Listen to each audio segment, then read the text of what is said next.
Is your child addicted to Fortnite? I'm Mr. Hakan. And I'm Miss Sarah. And we're both head instructors and managers here at the Australian Martial Arts Academy. Today, we're going to be talking about a global phenomenon, which is the game Fortnite. Now, if you haven't heard, Fortnite is a game which is considered to be a cross between Minecraft and the Hunger Games, in which players land on an island and they have weapons and other combat items which they can use and ultimately remain the last person standing on the island. And this game has literally taken the world by storm.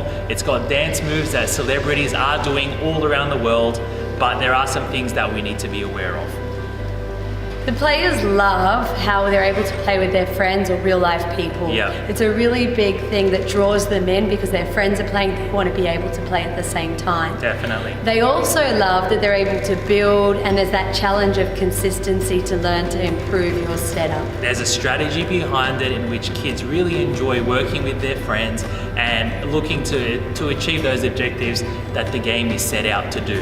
However, there are some concerns that games just like Fortnite can raise.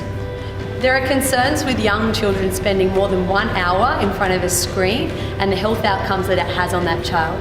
We also know that students who are spending a lot of time in front of a screen playing these games are at a higher risk of changing the way that their brain functions. Definitely. So the chemical structure in terms of the way the brain functions during that time is actually changed, and after that time is changed. So it's just one of those concerns that we watch for parents. One other thing we need to be mindful of is that as it is a multiplayer game, we just got to make sure that the people these kids are playing with are their friends.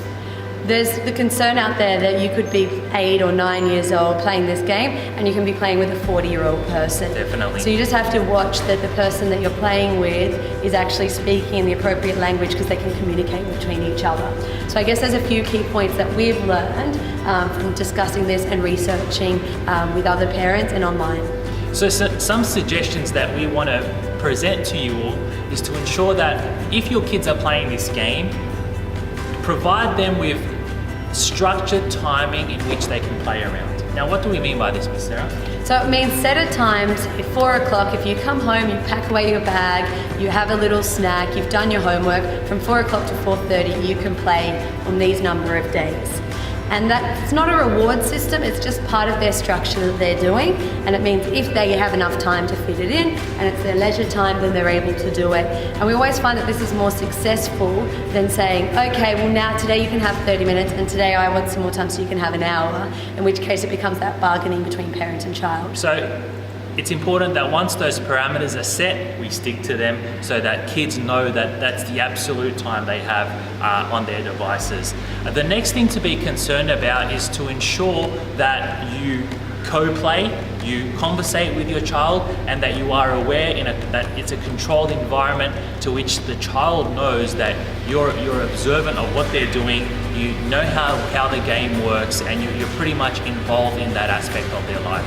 And this means it can become something that you can communicate with your child about things that you see, so violence or aggressions, or use of weapons actually against someone else. Yeah. And so I think that's really important to say, well, how do you feel about that if it was real life? And just recognizing that it is make-believe, but in real life that would not be acceptable if you're open to your child playing these types of games. That communication is really important. Yeah, it can be a great stepping stone to actually use it as a positive tool for your child. So parents, we'd like to throw it out there to you. What are some of the strategies and tools you use in your household around this type of behavior, whether it be Fortnite or any other game in which your children play? Hopefully this video has helped, and I look forward to seeing all your responses soon. Thank you.